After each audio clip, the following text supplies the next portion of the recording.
Chapter 1168, My Anchors. In the blink of an eye, Ammon saw the grayish-white fog and the ancient and majestic palace above. He just needed to reach out, his hand, and pass through the final obstacle to truly touch Sephra Castle and directly occupy the place, and in essence, take it away.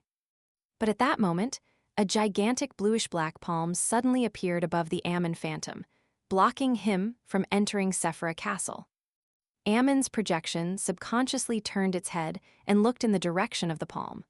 It saw the pus-covered, one-eyed giant who had long since died. Bladel, who was known as the god of glory, still didn't show any signs of life in his exaggerated vertical eye. The curse of the grayish-yellow fog kept emanating from his body. However, it was different from before. There were seemingly illusory black tubes behind his back. They extended all the way into the infinite distance, a mystery as to what they were connected to. Boom! The towering bluish-black giant instantly condensed a broadsword formed from the orange-red light of dusk. Holding it in one hand, he cleaved down at the side of the deep ravine where Ammon's body was. This youngest son of the giant king, the one who had died due to the curse, suddenly unleashed an unimaginable power after roaming aimlessly for thousands of years. The twilight sword tore through the void and jumped out from the spot where the Angel of Time, Ammon, was standing. It ripped through everything around it, turning into a storm that could destroy this desolate moor. Ammon didn't move and remained standing there. No matter how the orange-red sword storm raged, it didn't harm him at all. He seemed to have used some sort of error in this world again. However, in this state, Ammon was no longer able to transmit his ravings into Klein's mind, allowing him to finally gain a sliver of peace. Ignoring how he was about to lose control, he regained his clarity of mind using the clear and real surroundings and the layers of prayer. Then, he immediately resonated with the dark red figure, sitting at the fool's seat above the gray fog, and he established a new connection. He didn't hesitate to return to Sephra Castle. And at this moment, Ammon's phantom, which was attempting to infiltrate above the gray fog, was obstructed by the bluish-black palm of the god of glory, Bladel. He wasn't able to instantly break through the titanic obstruction. The monocled king of angels, be it his avatar or true body, opened his mouth and said a name, Evernight. Yes, this was help coming from the Evernight goddess, but it wasn't without reason. Although Klein lacked confidence in this matter, he had always kept it as one of his trump cards. He only believed that it might not be effective and had a very low chance of success. It could only be used as a glimmer of hope at his most desperate hour. After entering the forsaken land of the gods and obtaining some space to think on his own, he worked hard to find resources available to him that could be used. Then, he recalled something. The matter of the former chief of the City of Silver. This demon hunter had attempted to switch to sequence 3 Pheromen of the Death Pathway, but he ended up turning into a monster inside the mausoleum he built. This anomaly was related to illusory black tubes, and such a phenomenon had been seen from the numinous sect's artificial death. In other words, the mutation of the former chief of the City of Silver was very likely related to artificial death. This indirectly explained something, that for some unknown reason, those that could influence the forsaken land of the gods, other than the true creator, included artificial death who had come to life to a certain level. And now, artificial death could be considered the Evernight goddess in some ways.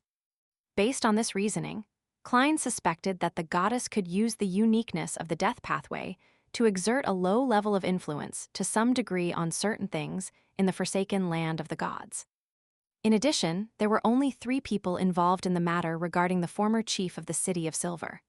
One of them was the current chief, Colin Iliad, the demigod elder, Waite Chermont, and shepherd elder, Lovia. They were either sequence 4 saints or an important believer of the true creator. It was impossible for them to be completely unaware that they had been parasitized by Ammon. As for the only person who received feedback from the escapade, it was Derek Berg who was under the fool's watch. He wasn't one of Ammon's parasites either. In other words, Ammon wasn't aware of the former City of Silver chief's abnormality involving the black illusory tubes. That was key. Therefore, even if he was able to guess that the Evernight goddess had obtained the uniqueness of the death pathway, causing the god of combat to have an intense reaction, there was no way for him to know that this would bring about unforeseen developments to the forsaken land of the gods. With this knowledge in mind, Klein consciously performed certain tasks, despite not having much confidence. In the city that believed in the Phoenix, he didn't take away the remaining death pathway's Beyonder characteristics, hoping to leave a trail. After summoning Zeratol's historical projection, he didn't seize the opportunity to commit suicide immediately. On the one hand, he was afraid that Ammon would still have the ability to stop him and affect his other arrangements. While on the other hand, he tried to use the summoning of the Servant of Concealment Ariana's projection to inform the Evernight goddess about the exact situation. After completing these two matters, Klein had no idea what the final outcome would be. He had mostly focused his attention on the fact that Ammon's avatar had been replaced by his true body. When he arrived at his final destination and saw the roaming angel's corpse, he had just thought of something when he was distracted by Ammon's introduction. It took him only until now to realize that the goddess had long gained some rudimentary control of this giant king's youngest son through the death pathway's uniqueness. She had been patiently waiting for an opportunity to use this cursed angel. And the concealment forces that filled the forsaken land of the gods helped her conceal the illusory black tubes very well. Suddenly, in the ancient palace above the gray fog, at the fool's seat situated at the end of the long, mottled table, the dark red figure that kept warping and scattering took the form of the scholarly Klein with his black hair and brown eyes. With just a thought, Klein's consciousness and spirit body had returned to Sephra Castle. Following that, he used the close connection between his body and Sephra Castle, together with the prayers of the Tarot Club members, to amplify the resonance effect. He then saw himself, glazed eyes, on the brink of losing control. He saw Ammon's projection, which had circled around the bluish-black palm, using an error. The monocled Ammon raised his head, making eye contact with Klein, who was seated at the fool's seat. Klein beckoned for the sea god scepter and raised it. The entire gray fog, boiled as the entirety of Sephra Castle, quaked.